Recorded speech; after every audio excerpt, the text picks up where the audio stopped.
Welcome to N3 Primetime. I'm Angie, and let me tell you, hold on to your seats because tonight, Gary Franchi has got an action-packed lineup you won't want to miss. First up, Donald Trump, still the king of the headlines, ripping into a Wall Street Journal poll and challenging President Biden to mental acuity tests. It's Trump setting the stage for 2024. Then high drama in the courts, Trump versus Tanya Chutkan, impartiality or bias? You won't believe what's at stake. GOP's Matt Gaetz defying his own party and teaming up with a Democrat. Oh, it's shaking up the GOP, all right. And folks, don't forget Fulton County DA Fani Willis, embroiled in a financial scandal that's got Georgia on everyone's mind. And speaking of snafus, Energy Secretary Jennifer Granholm stuck on the road with her electric dream. We're plugging into that story. But that's not all. Stick around for our comment section where we read your thoughts on these gripping headlines. And don't miss our Looking at You segment where we spotlight someone causing a ruckus that you definitely need to know more about. It's going to be a whirlwind evening, folks. Gary, take it away. Good evening, America, and welcome to N3 Primetime. And we have a program tonight that goes beyond the headlines. We're digging into the stories that impact you, your family, and the soul of this great republic. Whether it's Donald Trump's continued influence on American politics or the boiling tensions in our judicial system, these stories touch on the very fabric of our republic and our freedoms. We're looking at the GOP infighting, controversies that are putting Georgia's legal system to the test, and the Biden administration's electric vehicle fiasco. So why does it matter? Well, folks, it comes down to trust in our leaders, and trust in the system, and trust in the American dream. It's a bit like a ship sailing through treacherous waters. You wouldn't just be concerned about the waves, you'd worry about the integrity of the ship itself. Is it sturdy? Is it going to withstand the storms? And speaking of storms, with upcoming elections, our government seems more than willing to print money without and risking a financial tempest. Remember, since the 1970s, the U.S. dollar has lost a staggering 85% of its value. But you know what withstands the winds of inflation? Gold. That's why our friends at Noble Gold Investments are here to help anchor your wealth. Invest with them and receive a free quarter-ounce gold standard coin. Just visit nextnewsgold.com or dial 877-646-5347. And even if you're not investing, call them and tell them thank you. Looking at you. Did you call them? Tell them thank you for sponsoring this program. Now let's investigate tonight's choppy waters. Angie, what stories are you diving into this evening? Thanks, Gary. First up, President Biden's Vietnam presser, an absolute disaster. Is he even fit for the role? This isn't just cringeworthy, it's a risk to national security. Next, Republican Representative Ken Buck defending Biden against impeachment. This isn't just party politics, it's a red alert on integrity. Plus, America may have hit the lithium jackpot. Great news, right? But there are red flags, and hold on to your hats for Representative Lauren Boebert's bold move on ICE salaries, a direct challenge to Biden's border policy. Finally, Biden's claims to have visited Ground Zero post 9/11. Facts say otherwise, and heavyweights are calling it disgraceful. These stories aren't just headlines, they shape our future. Gary, what's our first special report? I've got a story here that's got both coasts talking and the heartland buzzing. Can you guess who's back in the spotlight with audacious claims challenging our sitting president and media moguls to mental gymnastics? None other than the 45th President Donald J. Trump.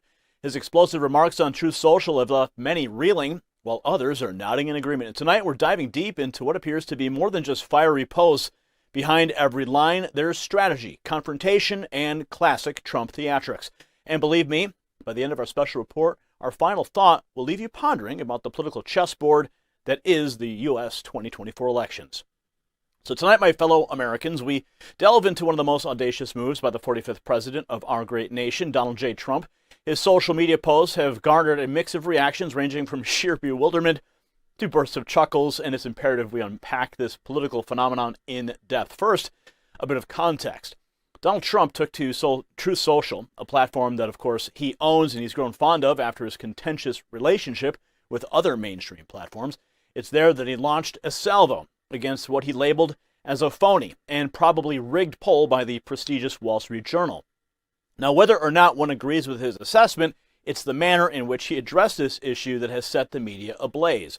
What's evident in the post is Trump's classic blend of self-aggrandizement and direct confrontation. Reminiscing about how he aced a previous mental acuity test, he threw down the gauntlet. The dare was clear. He wanted the globalists at Fox and the Wall Street Journal to step forward and prove their acumen. Trump wasn't content merely challenging the media. He extended this invitation to none other than President Joe Biden himself. But what followed was even more intriguing. The sentiment of the nation being a laughingstock internationally is a grievance shared by many Americans today. Trump's portrayal of Biden as a clown and his lament about the deteriorating state of the country, from the increasing crime rate to the waning status of our military and infrastructural decay, is a reflection of the growing concern among conservatives. In the subsequent post, Trump's crosshairs remain fixed on both the conservative titans, Fox News and Wall Street Journal. The former president questions their seeming reluctance to spotlight positive polls about him while taking jabs at his perceived adversaries. And there's more to these posts than the immediate entertainment value or even the political jabs. It's indicative of Trump's strategies. His ability to keep himself at the forefront of national discourse is unmatched, even by seasoned politicians. Now, I want to introduce something that has been making waves much like Trump's audacious posts. Are you feeling mentally foggy? Yearning for a quick pick-me-up? Enter Pure Body Extra. It's not just about politics, it's about your well-being. And for just $5, Touchstone Essentials is offering a rejuvenating detox formula. Hurry and visit detoxwithgary.com. Let's get back to being sharp. Now back to our main topic. If we inspect Trump's actions and words carefully, they seem to be more calculated than whimsical. CNN's David Shalane's recent segment gives us further insight into the 45th president's expanding influence on the GOP and its growing momentum as we approach the 2024 elections. Watch. Well, Dana, we're seeing what is basically a one-man race for the Republican presidential nomination. Take a look here. Our brand new numbers in this poll conducted by SSRS among Republican and Republican-leaning voters. You have Donald Trump at 52%, majority support. Ron DeSantis is next in line here, way back at 18%. Everyone else is in single digits. This is a one-man race. And look at where we had it in June. And you see the movement here. Donald Trump is getting stronger as a frontrunner. He is up 5 percentage points compared to where he was in June. And look at Ron DeSantis. He is slipping. He's down 8 percentage points from where he was in June. You see little margin of error movement except for Ramaswamy, who's also up 5 points since June, but is still in mid-single digits here. So right now you're seeing a Donald Trump-dominated race, and Donald Trump's getting stronger. Only getting stronger. His analysis offers a fascinating perspective on Trump's ever-strengthening position. He draws attention to the fact that Trump is not only fortifying his position as the Republican frontrunner, but is also making strides that are causing noticeable dents in the potential candidacies of other contenders, notably Ron DeSantis. However, while that report gives one side of the story, another national poll conducted by Interactive Polls mirrors this sentiment. With an impressive sampling of 1,000 registered voters and a narrow margin of error, Trump's numbers outpace Biden's, which in itself speaks volumes. When the survey inquired about a direct electoral showdown between Trump and Biden, Trump came ahead with 46 to Biden's 44. In a broader three-way race, Trump retained his lead, securing 44% to Biden's 39%. Meanwhile, potential Green Party contender Cornel West managed to acquire a modest 4%. So what does this signify for America? Well, it's clear. Trump's hold over the Republican base remains robust. While detractors hoped his influence would wane post-presidency, it seemed to have only solidified. Every post, every claim, every challenge, like the one on mental acuity, seems to be a testament to his unyielding influence and his uncanny ability to dominate headlines and narratives. Trump's latest foray into the political discourse via social media antics isn't just about scoring points or providing tabloid fodder. It's a calculated effort, a strategic move aimed at solidifying his base and reminding the nation of his undiminished relevance. Whether one agrees with his tactics or not, his influence is undeniable. As we edge closer to the 2024 elections, Trump's presence is palpable, and his strategies are sure to shape the political landscape in ways that few can predict. Now, as the dust settles on today's discourse, one undeniable truth emerges. Trump's political theater is as captivating as ever. But to dismiss it as mere showmanship would be an oversight. Beneath the service-level jabs and audacious challenges lies a masterclass in maintaining political relevance. Trump's voice, his concerns, and his tactics resonate with a significant section of America. Love him or loathe him, he is a force shaping the road to 2024. His posts, though bombastic, reflect the pulse of many who feel unheard. As America stands at the crossroads of pivotal decisions, it's essential to recognize and understand the strategies of its most influential players. Whether Trump's methods will lead to triumph or turbulence remains unseen, but one thing is for sure, he is a maestro at the art of political engagement. America, the next chapter awaits, and it promises to be nothing short of riveting. And now a significant moment during President Biden's Vietnam visit. Angie, what happened? President Joe Biden's press conference in Vietnam was a disaster you have to see to believe. The climax, someone cut off his microphone. Clearly, even his own team knows he's not up to the job. Questioned about not speaking to China's president for 10 months, Biden offered a garbled response about Chinese youth unemployment. What? Early on, Biden admitted he's just following staff orders. So who's really running the show here? To top it off, Biden slammed climate change skeptics as lying dog-faced pony soldiers, relying on debunked anecdotes. Let's be honest here, this is a president who isn't leading, can't keep his story straight, and seems lost in the complexities of world issues. A sad situation for America and a danger to our national security. Dive deeper, get the whole story by tapping the link in our bio. A surprising development involving former President Trump in a high-profile court case. Gary, what's the report? And now a special report that is bound to send shockwaves through our nation's foundation. As we stand on the precipice of a legal battle involving none other than former President Trump, the very essence of our justice system comes into sharp focus. What happens when the scale of justice seems tipped? How does it impact the very ideals we stand for as a nation? Dive deep with me tonight as we unravel a story of power, a story of prejudice, and the pursuit of unbiased justice. And you don't want to miss our final thought. Trust me, it's a perspective changer. The drama unfolding around former President Donald Trump and Judge Tanya Chutkan is more than just political theater.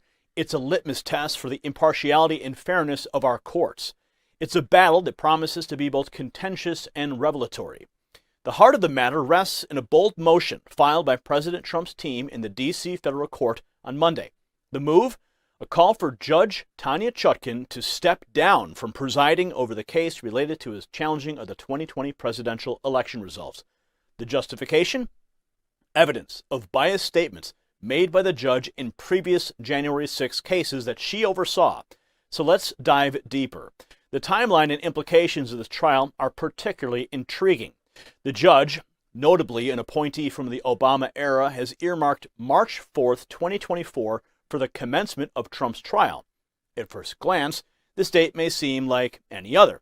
However, if we consider that it falls a day before the Super Tuesday presidential primary, the implications grow substantially. Now, one might wonder, with over 12 million pages of evidence being presented by the Department of Justice, why this particular date? Well, Trump's legal team echoes similar sentiments, emphasizing that, quote, Mr. Trump, like any defendant, should not be squeezed into a timeline that doesn't respect his schedule. Well, last week, Fox News' Mark Levin devoted the first part of his show to Judge Chutkan, also arguing that she set an impossible trial date. Watch. She set an impossible trial date. Impossible trial date. President Trump's lawyer was in court that day, and he said to the judge that this date means that my client will not get an effective representation of counsel in violation of the Sixth Amendment. That the prosecutors are talking about 12.8 million pages of documents, God knows how many videos and other information, and that doesn't include all the work we have to do with documents we want to present, testimony we want to present, and so forth. And by making the date March 4th, you're giving us effectively 5 months to prepare for a trial with millions of pages of documents in a case the kind of which has never been brought before, that has constitutional complexities. And not only that, ladies and gentlemen, she picks the date right before Super Tuesday because she wants it to have maximum impact. And it's worse than that. We have memos from attorneys general, Republican and Democrats. And they say to prosecutors in their department, here they are, they're right in front of me. We have them from Attorney General Michael Mulcahy, March 5, 2008. We have one from Attorney General Eric Holder, March 9, 2012. We have one from Attorney General Loretta Lynch, April 11, 2016. They all say the same thing. Politics must play no role in the decisions of federal investigators or prosecutors regarding any investigations or criminal charges.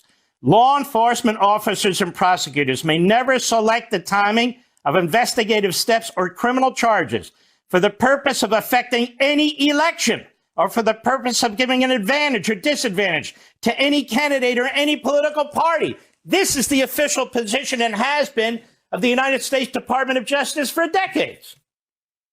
So the special counsel purposely brings two criminal charges right in the heart of a Republican primary in a presidential election, working for the opposition party, the president being Biden, of course, for maximum political impact. But it's worse.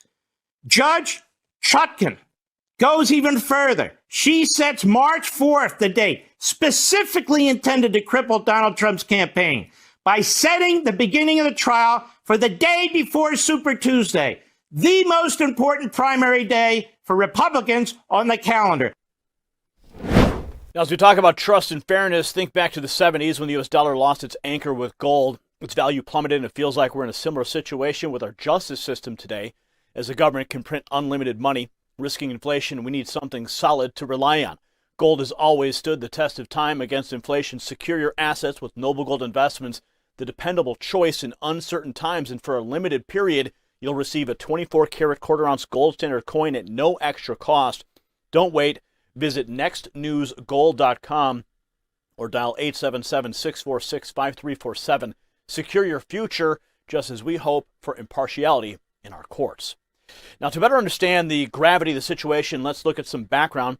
Judge Chutkan has been in the spotlight for her remarks in previous cases. There are suggestions she believes Trump ought to face prosecution and subsequent imprisonment. Such statements, particularly before the onset of this case and without due process, raise eyebrows. After all, in the eyes of the law, isn't every individual innocent until proven guilty? The claims made by Trump's legal team are heavy and have been further substantiated by pointing to public comments made by Judge Chutkan during trials of January 6 defendants. Her reputation for giving out notably stringent sentences for nonviolent protesters has also drawn scrutiny. Such an approach has led many to question whether these judgments are influenced by bias rather than the facts of each case. A case in point involves Christina Priola, a January 6 defendant who held a sign reading, "The children cry out for justice." This individual with no criminal record was handed a 15-month prison sentence by Chutkan. Her justification? This was nothing less than an attempt to violently overthrow the government. Yeah, that's what she pronounced. She further went on to state that, quote, "it's blind loyalty to one person, who, by the way, remains free to this day," end quote. The insinuation was clear. In Chutkan's eyes, Trump should already be behind bars. The public interpretation of Chutkan's statements cannot be overlooked. They present an unavoidable perception of prejudgment, one that is misaligned with the principles of our justice system. Trump's attorneys have aptly noted, quote, "public statements of this sort create a perception of prejudgment incompatible with our justice system." The overarching narrative here is not just about one judge or one case, but about maintaining the sanctity and neutrality of our courts. Trump's legal team has been clear in their demands. They want Judge Chutkan to step back and for the case to be assigned to another district judge, ensuring that the appearance of fairness is preserved in the proceedings. And given the magnitude of this case, it's imperative that public confidence remains unshaken. It's about ensuring that justice, true and impartial, is delivered. Now, ladies and gentlemen, our pursuit tonight wasn't merely about one trial or one individual. It's about the soul of our justice system. Every American deserves a fair shake in the courts, free from the shadow of bias. When we let personal sentiments creep into our halls of justice, it's not just one man who's at risk, but our shared American promise. If we can't trust the scales of justice, where then do we place our faith? Tonight's revelations serve as a clarion call. It's time for introspection, reform, and above all, a return to impartiality. For in that impartiality lies the strength and future of our great republic. In political news, a Republican in name only is making headlines. Angie? Shockwaves in Washington, D.C. as Colorado's own Republican Representative Ken Buck defends President Biden against impeachment calls. Yes, you heard that right. Buck claims there's no evidence to support an impeachment inquiry, despite rising concerns about corruption in the Biden administration. But it doesn't stop there. Buck takes aim at Georgia Representative Marjorie Taylor Greene, calling her unqualified to push for impeachment. What's going on here? Get this. Buck also penned a letter defending the Biden's DOJ's handling of January 6 defendants, calling it fair. But let's be clear, many are held without trial, and the selective enforcement is anything but fair. It's time we demand accountability. We can't afford to have this so-called conservative enabling the swamp. Dive deeper, get the whole story by tapping the link in our bio. Big moves in the House GOP. Could Matt Gaetz be shaking Kevin McCarthy's foundation? Gary? In a move that's sending shockwaves to the corridors of Capitol Hill, Matt Gaetz, that fearless iconoclast of the GOP, launched a bold offensive suggesting an alliance with Democrat Eric Swalwell. Now, while that in itself is surprising, it's what came next that had the halls of Congress buzzing. In a twist that no one saw coming, Kevin McCarthy announced a formal impeachment inquiry into President Joe Biden. Many are now wondering, was McCarthy's hand forced by Gaetz' aggressive move? Tonight, dear viewers, we delve deep into a political chess game that has everyone on their toes. Stick around because this is one story with implications that could reshape our nation's capital. The tension in the House, it seems, has reached not just a simmer, but a roaring boil. McCarthy, in his role, has attempted to unify a divided party. However, the choices he's made, especially those involving Democrats, have incensed the GOP's conservative base. At the center of this storm of internal critique stands Florida's Matt Gaetz. And amidst this backdrop, a bombshell development has surfaced. The announcement of an impeachment inquiry into President Joe Biden.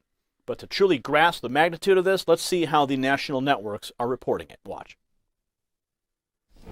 This is very fast moving and breaking. Fox is confirming this morning that the House Speaker, Kevin McCarthy, wants the House to pursue an impeachment inquiry. Now, McCarthy called it, quote, the logical next step for their investigations into the president and his family. So what happens next? Well, a meeting to discuss impeachment is set for Thursday morning. It's the House GOP conference, and they want the key committee chairs like Jim Jordan of Judiciary and James Comer of Oversight to lay out their latest findings in the status of their investigations.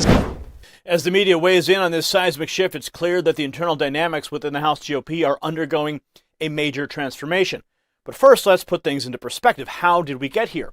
Well, Eric Swalwell, not one to mince words, had earlier called out both Gaetz and McCarthy, questioning Gaetz' resolve and branding him as someone who often resorts to empty threats. The underlying suggestion that Gaetz would never actually move against McCarthy. Well, it seems Gaetz took this as a direct challenge. If I make a motion to remove Kevin, how many Democrat votes can I count on? He boldly queried in direct response to Swalwell. He went on to further tease a potential partnership with the Democrat representative, raising more than a few eyebrows on both sides of the aisle. Could it be a staunch conservative reaching across the aisle to collaborate with a known liberal? Wow. Well, in today's hyper-partisan climate, such moves are not only rare, but often seen as political suicide. Yet Gaetz seems willing to take that risk, as he clarified in another post on X. Are all Democrats so willing, Eric Swalwell? Will my NorCal Twitter troll have the courage and efficiency to become my Democrat whip? If I'll work with AOC to ban congressional stock trading, I'll absolutely work with Eric Swalwell to rid the House of ineffective leadership. That was his challenge.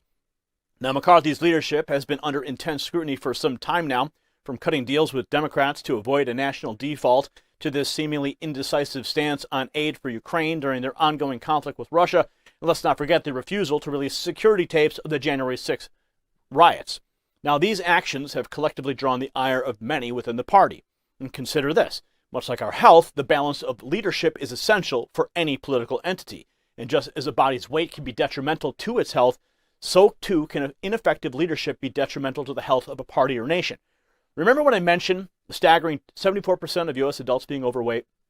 Let me explain. Imagine for a moment America as a body.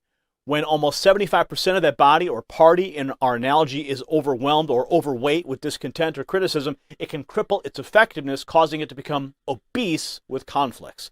And just like CLA can help reduce fat storage in the body, so too do we need a mechanism, or in this case, effective leadership, to cut through the excess and restore health. Looking for that balance in your own life? Well, check out this supplement for a healthier you. Head over to trimwithgary.com for a fantastic offer. And now back to the story. Gates, long known to be a thorn in McCarthy's side, has been one of his most vocal critics, and this isn't the first time Gates has shown his displeasure either. He famously withheld his vote during McCarthy's speakership bid in January, signaling his discontent, stating, quote, "I've spent the last 8 months giving you my best effort with the tools at my disposal. It hasn't been good enough. I haven't been good enough. I know that, and I've reflected on it deeply. I will endeavor to be better." That's what he lamented on the X platform. So where does this leave the GOP and McCarthy? Well, internal division has never been good for any party. And as the GOP gears up for the next election cycle, the last thing it needs is a rift in the ranks. If Gates can rally enough support, both from within his party and from Democrats like Swalwell, McCarthy's days as Speaker could be numbered. Such moves are rare but not unheard of in political history, because it's rife with stories of leaders being ousted due to internal rebellion. But this isn't just about McCarthy's leadership. It's also about the testament to the changing dynamics within the GOP and the broader political landscape. As younger politicians like Gates come to the fore, bringing with them a new set of priorities and approaches, it's only natural that clashes with the old guard like McCarthy will occur. And now, what could be perceived as McCarthy's response to these evolving dynamics, we've witnessed a significant announcement. Now, before we go further into the analysis, let's take a moment to hear the words directly from McCarthy himself. Watch. That's why today I am directing our House committee to open a formal impeachment inquiry into President Joe Biden. This logical next step will give our committees the full power to gather all the facts and answers for the American public. It's exactly what we want to know, the answers. I believe the president would want to answer these questions and allegations as well. It's about damn time. With that announcement ringing in our ears, it does make one ponder. Gates' play with Swalwell may have seemed like a challenge on the surface, a political dare, if you will, but many in the GOP wonder if it served as a wake-up call for McCarthy. Did it push him to make a move so bold, so significant, that would rally the party around him again and overshadow Gates' maneuvers? However, every action has its reactions, and there are inherent risks in this high-stakes game. Gates might find himself walking a thin line within the GOP, aligning with Democrats, even just in rhetoric, is a gambit. But McCarthy's call for impeachment, though rallying some, might be seen by others as reactive rather than proactive leadership. As we navigate this unfolding drama, a few things become clear. The GOP is at an inflection point, and its leadership, whether McCarthy or someone else, will need to find a way to unify the party. The dance between Gates' challenges and McCarthy's response is sure to dominate the headlines for weeks to come. So in the grand tapestry of American politics, seldom do individual moves send ripples that reshape the entire landscape. Yet Matt Gates' daring gamble seems to have done just that. The audacity of his maneuver, challenging the very foundations of GOP leadership, appears to have set off a chain reaction, culminating in McCarthy's bombshell decision. And so, dear viewers, it seems the Gates gamble paid off. Against a backdrop of whispers, backroom discussions, and quiet alliances, the formal impeachment inquiry against President Joe Biden will now commence. For the American people, this is more than a power move or a power play. It's a testament to how swiftly the currents of political will can shift. As these events unfold, it's crucial for us to remain informed, engaged, and understanding of the deeper motives at play. For in these political chess games, the stakes couldn't be higher for our nation's future. Now, it's not just gold sparking excitement in Nevada these days. Angie, what is going on? America could be hitting the lithium jackpot. A new discovery in the Nevada-Oregon border region shows we may have the world's largest lithium deposit. Forget Bolivia's 23 million metric tons. This could be a whopping 40 million metric tons. This is huge, especially as President Biden pushes for more electric cars and a $7.5 billion investment in charging stations. But not everyone's celebrating. Native American tribes and even NASA have raised red flags about the environmental risks of mining. So while this lithium gold mine could fuel our clean energy dreams, it also brings new challenges. America's next move? Balancing progress with preservation. Dive deeper, get the whole story by tapping the link in our bio. District Attorney Fani Willis is facing a new controversy. What's going on, Gary? Special thanks to a viewer who sent in this story, causing us to dive deep into Georgia's political tapestry to discover a revelation so startling that it challenges the very foundation of public trust. District Attorney Fani Willis, a beacon in Fulton County's justice system, now stands on the precipice of controversy. A mere $250 late fee dating back to 2018 has ignited a firestorm of questions. How did this oversight endure? What does this mean for the sanctity of our oaths? And if you think this is just about money, you'll want to stay tuned for our final thought, where we delve into what this truly means for the soul of our republic. In a riveting turn of events deep within Georgia's political landscape, the name of Fani Willis, the district attorney of Fulton County, now echoes with controversy. State Representative Charlize Byrd has thrust Willis into the spotlight, suggesting a significant oversight that puts Willis' role entirely into question. Georgia, our beloved peach state, proudly upholds its constitution, which is crystal clear on one matter. No individual who holds public funds can occupy an office of honor or trust. A steadfast rule, ensuring that those who serve do so with unblemished financial records, respecting the taxpayer's trust. But does Fani Willis meet this standard? Byrd's documents and letters raise an alarming flag. They indicate that Willis, at the time of her oath-taking, had an unresolved debt, specifically a $250 late fee to the State Ethics Commission. This isn't a mere recent oversight. The trail goes back to 2018. Now let's pause and digest that for a moment. For 2 years, leading up to her election, this debt remained. 2 years. In our world of instant information and transparent governance, how did this slip through the cracks? How did a potential DA candidate move forward with such an unresolved matter? Well, Representative Byrd is not taking this lightly, nor should she. She penned letters, both potent and direct, to two of Georgia's top officials, Governor Kemp and Attorney General Chris Carr. The content of her messages is simple, yet grave. Willis is ineligible for office, and this matter deserves immediate attention. Now, Byrd is not merely whispering concerns. She is demanding action. Byrd's letter to Kemp unveils the depth of the issue. It paints a vivid picture of Willis navigating her election process, a journey marked by multiple statutory oaths. Every public official understands the weight that these oaths carry. Among these, one stands out. Willis claimed that she held no money owed to Georgia. Yeah. However, Byrd's evidence suggests otherwise. While $250 might seem insignificant to some, in the realm of public trust and legality, it's monumental. Diving deeper, her communication with Carr further amplifies the concerns. It reveals that Willis not only held these funds, but repeatedly swore on multiple occasions that she didn't. Such actions aren't mere oversights. They hint at potential breaches of several Georgia criminal statutes. The magnitude? If proven guilty of false swearing, well, Willis could face substantial fines or even incarceration. Just as politics requires transparency and trust, our bodies demand strength and integrity. And after 30, we all face the inevitable decline of muscle, and it's essential to combat this loss. Like ensuring our officials are trustworthy, it's crucial that we trust what we put into our bodies, and that's why I recommend this rejuvenating product from GainWithGary.com. With ingredients like MyHMB and vitamin D3, you're not just countering muscle loss, but enhancing overall performance.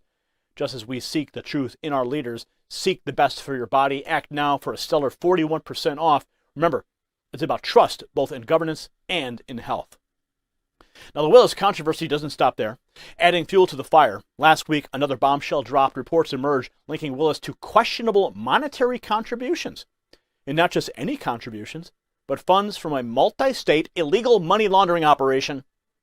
With these escalating allegations, one must wonder, is Governor Kemp reassessing his stance on the pressing need for an investigation into Willis? Well, as this political drama unfolds, the state sees a divided response. One side, a vocal group spearheaded by Byrd, vehemently calls for a special legislative session.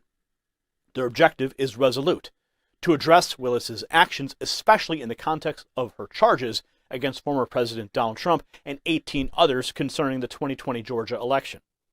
This faction isn't fading into the background. They're amplifying their stance with public engagements and press conferences. Conversely, Governor Brian Kemp seems to walk a tightrope.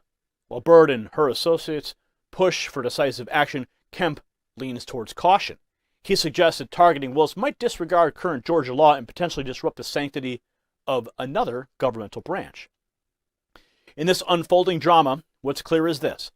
The citizens of Georgia, and indeed the entire nation, deserve clarity. They deserve a system that upholds the rule of law with no exceptions. So at the core of our great American republic lies an implicit promise: trust. The revelations surrounding Fani Willis remind us that the foundations of our governance isn't just laws or constitutions, it's trustworthiness. Whether it's $250 or $250,000, the importance lies not in the amount, but in the principle. When our elected officials falter, even in seemingly minor ways, it erodes our shared faith. But this is not a moment of despair. Instead, it's a call to action, a call to demand transparency, to uphold integrity, and to cherish the sacred trust that binds our republic. As I close this report tonight, remember, every action, every decision, and every oversight matters, for in them lies the heart of our collective American promise. Now, let's take a look at what's happening in Colorado. Representative Lauren Boebert's made some waves at a recent hearing. Angie, what are the details? Colorado Representative Lauren Boebert is making waves, proposing to slash the salary of an ICE official to just $1. Why? This official used to work for an organization soft on immigration backed by none other George Soros. Boebert's move is a loud statement on how the Biden administration is handling the border crisis. Critics argue that the current ICE policies are too lenient and need tougher enforcement. Even past ICE officials are saying enough is enough. This is more than just a budget move, folks. It's a wake-up call that our immigration system needs a major overhaul, balancing national security and human treatment. Dive deeper. Get the whole story by tapping the link in our bio. An unexpected incident involving President Biden's environmental team? Gary, tell us more. Imagine a world where lofty ideals crumble in the face of ground realities. A top official's electric vehicle tour that should have been a beacon of the future becomes a comedy of errors. Tonight, we dive deep into the heart of the Biden administration's green ambitions, and we unearth some shocking truths. Charging woes, confrontations, and a desperate call to the police. It's more dramatic than a primetime soap opera. As we navigate this electric maze, stay with us till the end, because believe us, you don't want to miss the jaw-dropping final thought. In a classic case of do as I say, not as I do, the Biden administration, draped in the flag of climate idealism, seems to be floundering in the very muck they're attempting to clear. Their dreams of an electric horizon appear to be just that, dreams, and somewhat disconnected from the gritty reality of today. Watch. All right, get a load of this one. Energy Secretary Jennifer Granholm's electric vehicle road trip running into trouble while trying to tout the administration's green push. Fox Business's Grady Trimble joins us live. So, Grady, this got so bad that they had to call the police. Is that right? That is right, Brian. A staffer apparently tried to hold the only available electric vehicle charger for the Energy Secretary by parking a gas-powered vehicle in the spot. That is according to NPR. A couple with a baby wanted to use the same charger, so the reporter who was tagging along on the trip says the young family called the cops on the staffer. The staffer wasn't breaking any laws, though, so nothing came of that call to police. But Secretary Granholm's road trip from North Carolina to Tennessee back in June highlights just how difficult it is to find electric vehicle charging stations and to drive EVs long distance. This reporting from NPR is in stark contrast to Granholm's own enthusiastic account of the trip on social media. We'll be taking electric vehicles on this road trip, and I'm very excited to point out all of the investments that are happening.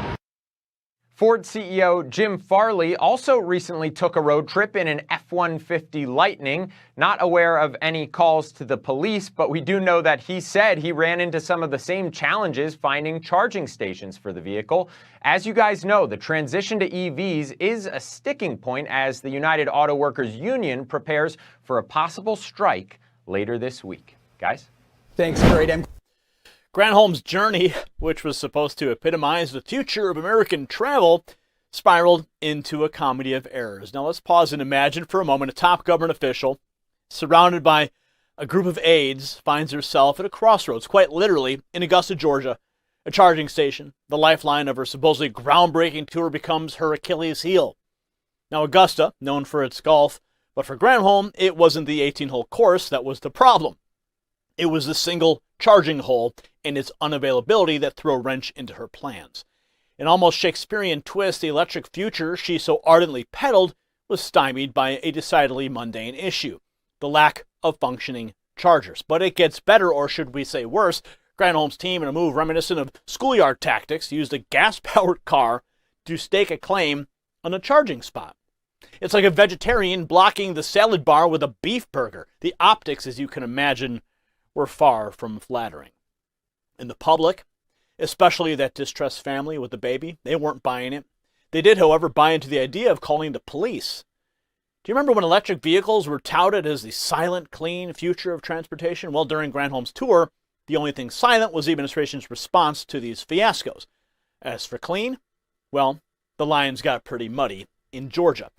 It's not just about a botched PR event, it's the story beneath it. Joe Biden has envisioned an electric surge, pouring hundreds of billions into charging infrastructures and green subsidies, yet the American man and woman on the street find themselves asking, where is this reliable public charging utopia we were promised? Broken chargers, hours-long wait times, and the very real possibility of being stranded seem to be the order of the day. And life can be unpredictable. And while we can't always foresee an electric charging disaster, we can prepare for the unexpected. And right now, My Patriot Supply is offering a 25% discount on their 3-month emergency food kit. Ensure your family's security in uncertain times. Visit preparewithgary.com today. And continuing our deep dive, it's the economic aspect of this American dream that truly jolts you awake. The electric vehicles paraded by Granholm aren't exactly your everyday cars. The F-150 Lightning by Ford, the Cadillac Lyriq, showcased with pomp, can set you back over $60,000. At that price, are they suggesting electric is a luxury? Is the average American destined to be left in the dust of this electric race? Granholm's misadventure just didn't end in Georgia. Her tour seemed almost cursed with hardware issues in her Cadillac Lyriq and encounters with more dysfunctional chargers in Tennessee. One can't help but feel a sense of poetic justice. The Biden administration's electric aspirations echo loudly, with agencies churning out rules that lean heavily into forcing automakers down the electric path. But with rules come resistance, and many, including Republicans, see these regulations as constricting consumer choice, inflating vehicle costs, and possibly surrendering America's auto reign to international players like China. On the 5, Dana Perino pointed out that there is not the appetite or the infrastructure available in the country yet for electric vehicle mandates. Watch. Isn't the energy secretary the woman who had some ethical problems because she had all this stock in Proterra and electric vehicles? Yeah. Do you have to kind of question her ethics and why she's so hot on this? She's gotten away with it, right? And the president is all in. And also because there's so many subsidies, you have the car companies saying, okay, we're going to do it. But what this whole episode shows is that the electric vehicle myth is that there is not the appetite or the infrastructure to have these mandates for electric vehicles yet. There was another story this weekend about the rental car market and how it's just such a disaster for people because they're really pushing the electric vehicles on you, and it's causing huge problems because people just want to if you get a rental car, you want to get it and go. You don't want to have to relearn how to drive. You don't need to figure out how to charge it. But for the fact that the advanced people blocked the family so that she could get there to charge her electric vehicle is something that Selena Meyer never would have imagined. Okay.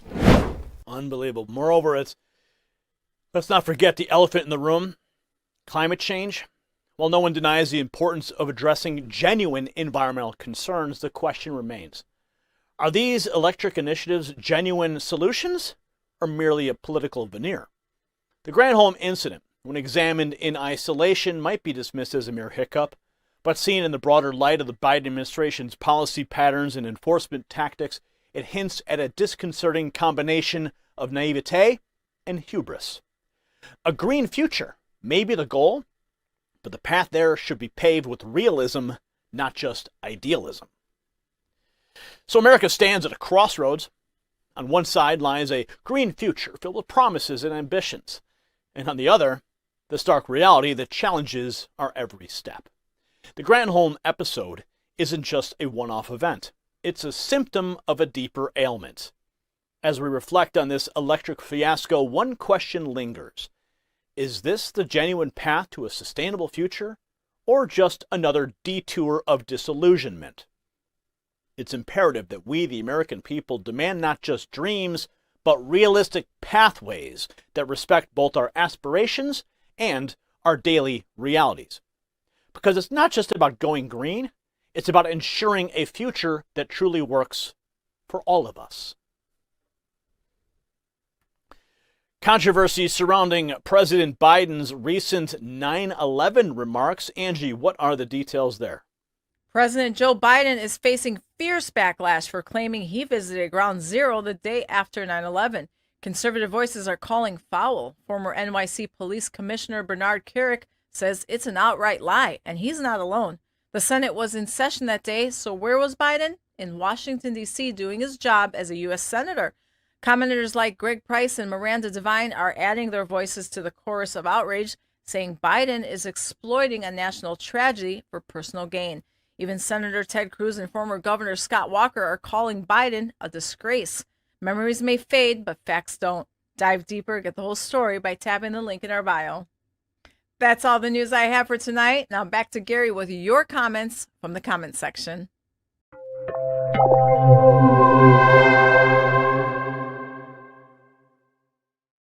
You know what that sound is, right? It means it's time for the comments section, where we dive into your thoughts and weigh in on what you're talking about. As you know, this is the part of the show that gives voice to you, the viewers, because your opinions matter in shaping the future of our great nation. Our topic today originates from the video titled Shocking 2024 Secret Uncovered by Obama Insider. And folks, secrets never end, do they? And neither does the drama from the Obama administration. But I digress. First up, we have a comment from Philip, who says, President Trump 2024, not Big Mike. Philip, my man, you're saying what a lot of Americans are thinking. Trump 2024, we've already had a glimpse of what it's like without Trump in the driver's seat, and let's just say it isn't pretty. We need to return to stronger, clear-cut policies. We don't need Big Mike or anyone else from the Obama and entourage, for that matter. We need someone who actually respects the values that built this country, not someone whose political allies treat the Constitution like an outdated relic. Trump is the president America wants and deserves. Then we have Stephen, who declares, I am 1,000% siding with Trump. He's the only president America needs. Stephen, 1,000%? I can't even calculate how much I agree with you, because I'd need a bigger calculator. Donald Trump gave us a booming economy, a strong military, and peace in the Middle East. Under him, America was put first, not last. What do we get in return for switching him out? Inflation, crime, and an administration that seems bent on apologizing for everything America has ever done. Moving on, Jim Burley asks, how can Joe be tied with Trump? The last 3 years have been disaster. Well, Jim, you're asking the right questions. In what universe should Joe Biden even be in the same conversation as Donald Trump when it comes to effective leadership? Let's talk about the border, shall we? What about Afghanistan? The list goes on and on. It's like comparing a bonfire to a dumpster fire. And guess what? Which one is Biden? Let's not forget skyrocketing gas prices and a complete mishandling of international affairs. And now we have a guitar writer stating Michelle can't deal with foreign leaders. This is ridiculous. We need Obama out of the White House. Well, guitar writer, you are turning into the reality many seem to be ignoring. Michelle Obama has zero experience in foreign policy. What's she going to do? Sit down with world leaders to discuss school lunches? And another Obama in the White House? Haven't we been through enough? Finally, Persistent says, MAGA, isn't worried about Michael? What are we concerned about if the voting system isn't fixed, or if it is, then violence can be the only goal left for them? Well, persistent, this is the heart of the matter. We need a fair and transparent voting system to ensure the will of the people is honored. As for those advocating violence, we do condemn that. But the question remains, what lengths will the other side go to hold on to power? Folks, these comments highlight a reality we cannot ignore. America is yearning for real leadership, for someone who will put the interests of this great nation first. President Trump did that, and it's time we bring back that spirit to heal the nation and move forward stronger than ever. And that's the comment section for tonight.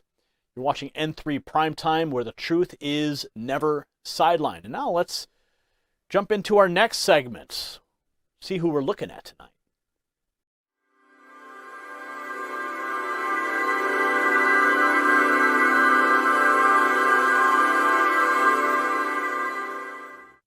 Tonight we have something critical to discuss. Kevin McCarthy, the Speaker of the House, has announced that he is directing House committees to open a formal impeachment inquiry into President Joe Biden. The reason? McCarthy cites serious and credible allegations into President Biden's conduct, a culture of corruption. Watch. Months that we were gone and the weeks, House Republicans have uncovered serious and credible allegations into President Biden's conduct.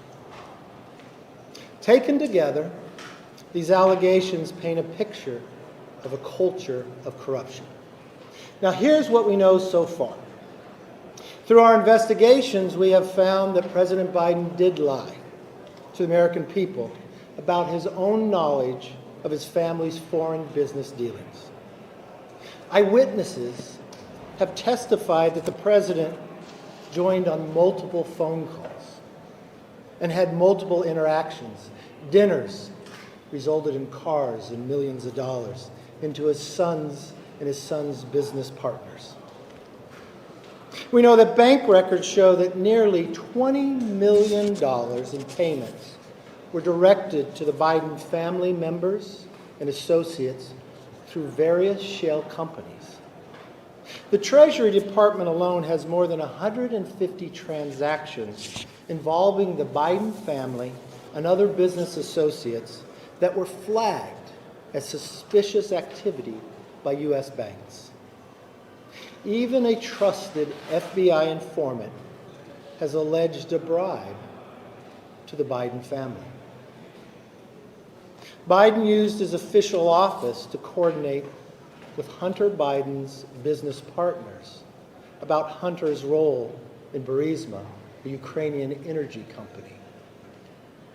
Finally, despite these serious allegations, it appears that the president's family has been offered special treatment by Biden's own administration, treatment that not otherwise would have received if they were not related to the president. These are allegations of abuse of power, obstruction, and corruption, and they warrant further investigation by the House of Representatives. That's why today I am directing our House committee to open a formal impeachment inquiry into President Joe Biden. This logical next step will give our committees the full power to gather all the facts and answers for the American public. It's exactly what we want to know, the answers. I believe the president would want to answer these questions and allegations as well. This effort will be led by Chairman James Comer at the Committee on Oversight, in coordination with Chairman Jim Jordan for Judiciary Committee and Chairman Jason Smith on Ways and Means. Now, I do not make this decision lightly. And regardless of your party or who you voted for, these facts should concern all Americans. The American people deserve to know that the public offices are not for sale, and that the federal government is not being used to cover up the actions of a politically associated family. Now, I would encourage the president and his team to fully cooperate with this investigation in the interests of transparency. We are committed to getting the answers for the American public. Nothing more, nothing less. We will go wherever the evidence takes us. Thank you very much. And there's quite a bit of evidence, but let's be real for a moment. What took so long? We've been sitting through a roller coaster of questionable decisions and actions from this administration, deals with foreign governments that have many of us scratching our heads, not to mention the ongoing crisis at the southern border. But let's not look at a gift horse in the mouth. The fact that Kevin McCarthy is finally taking action is significant. It's a sign that perhaps, just maybe, the Republican establishment is waking up to the necessity of holding the executive branch accountable. Now, we all know it's a basic tenet of our great nation that no one is above the law, not even the president, right? The allegations surrounding Biden include, but aren't limited to, a foreign policy that seems designed to undermine American interests, conflicts of interest related to his family, and a complete lack of transparency in how his administration operates. Yes, impeachment is a heavy hitter, and of course we don't advocate for it lightly. But if there are serious and credible allegations, then it's not just the right, but the duty of our lawmakers to investigate. So the question now is, will Kevin McCarthy and the House Republicans actually follow through? So we're looking at you, Kevin McCarthy. The nation is looking at you. You've made a bold claim, and now it's time to back it up. We're beyond the realm of simple tweets. We're talking about the Constitution, about checks and balances, and about the future of this republic. Don't let this be a mere blip of political theater. Make it a defining action that showcases the resilience of our republic. We're in desperate need of answers, and the future of this republic may very well hinge on what you do next. So we're not just looking at you, we are staring at you. McCarthy, get it done. Tonight we've gone down a road that, quite frankly, we didn't want to go down to, but we had to. A road that raises some profound, unsettling questions about the state of our nation and the people who lead it and where we're headed as a people. The president, ostensibly the most powerful man in the world, stumbles in Vietnam. What does it say about the ability of the United States to navigate a complex global landscape? You should be concerned. And then there's Ken Buck, a so-called conservative who's swimming against the tide of his party, raising eyebrows and making us question, what does it mean to be a conservative in today's America? Are we letting imposters lead us down paths we should never traverse? Think about it. And yes, the discovery of lithium, our modern gold rush, it's big, yes, but it does bring challenges that we can't sweep under the rug. What's the cost of progress? It's a question we have to answer. And Lauren Boebert, took a sledgehammer to the administration's border policies, symbolic yet deeply rooted in the frustrations of many Americans who want their borders secure. Let's not forget about Biden's claim about 9/11, a falsehood that speaks volumes about the integrity of the leadership at the helm. It's like we're sailing a ship through the storm. The captain's disorientated, the crew is divided, and the map seems outdated. We can't afford to take our eyes off the wheel. The stakes are just too high. America, you need to pay attention, because if you don't, you're going to wake up one day and wonder, how did we get here? And by then, it might just be too late. Now, ladies and gentlemen, that's our whirlwind journey through today's complex and tumultuous political landscape. A big thank you to Angie for steering us through those riveting news briefs. Your insights are as valuable as ever. And of course, thank you to all of you tuning in and fueling our live chat with your thoughts. Your engagement is the lifeblood of this program, especially all of our moderators keeping our chat room safe. Be careful with that wrench now, right? But speaking of valuable assets, let's talk about our sponsor, Noble Gold Investments. And the world is unstable as Biden's press conference or as divisive as political alliances. It's crucial to have something steadfast and reliable. Just like gold, right? Since the 70s, you know it, the dollar has eroded the trust in some of our so-called leaders, just like it, losing 85% of its value, and gold remains the beacon of stability, much like the focused, concerned citizen is to America. Make a wise investment today with Noble Gold Investments and get a free quarter-ounce gold standard coin. Visit nextnewsgold.com or call 877-646-5347. And when you do, tell them that Gary Franchi at the Next News Network told you to call. And if you're not investing, call that number and tell them thank you for being a proud sponsor of this program, for without them, we wouldn't be here. Noble Gold. They are the gold standard of investment companies, and it is the one that I trust, and their reviews speak for themselves. So there you have it. Engage with us, not just here, but also on Twitter. Be part of this ever-growing community of free thinkers and action takers. You're not just spectators. You're the key to making America great again. If you found value in this show, share the link and tell a friend. And also, check out our new Spanish language version of the Next News Network. We need to get those subscriber numbers up. Look it up. We'll link to it in the channel page on our main Next News page. Check it out, subscribe to it, and if you feel inclined, support that effort. We need to reach across all language barriers with the message of truth. I'm Gary Franchi. Remember, I'm not here to churn out followers. No, my aim is to forge leaders like you, who can navigate this nation through its stormiest weathers. Good night, and God bless America, and keep it salty.